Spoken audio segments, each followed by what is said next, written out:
चालाकी। ये कहानी है चालाकी के बारे में। कुछ समय पहले की बात है। करीमपुर नामक गांव में योगेंद्र नाम का एक मुखिया रहता था। वो बहुत ज़्यादा कंजूस था। वो हमेशा गांव की भलाई के लिए पैसे खर्च करने से दूर ही रहता था।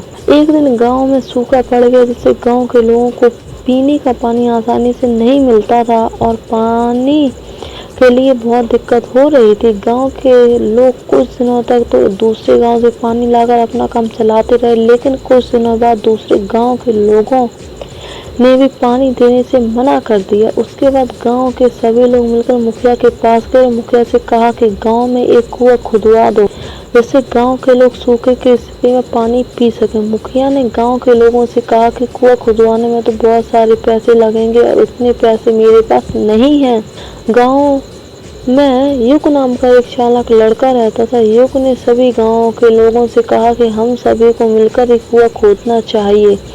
युग की इस बात सभी गांव वालों को अच्छी लगी और वो सब मान गए। गांव के सभी लोगों ने पैसे इकट्ठे किए और कुएं की खुदाई का काम शुरू किया। कुछ दिन सभी गांव वाले ने मिलकर कुआं खोदा, लेकिन उसके बाद भी एक दिन ऐसा हुआ कि कुआं खोदने के समय एक बहुत बड़ा पत्थर सामने आ गया और उसकी वजह से कुआं खोदने का काम रुक गया।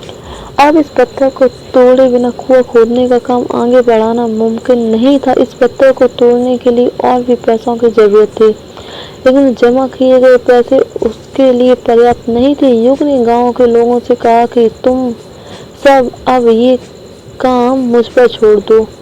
जब रात में कोई नहीं था, तब युग ने कुएं के पास 8-10 तिल की बूंदें डाल दी।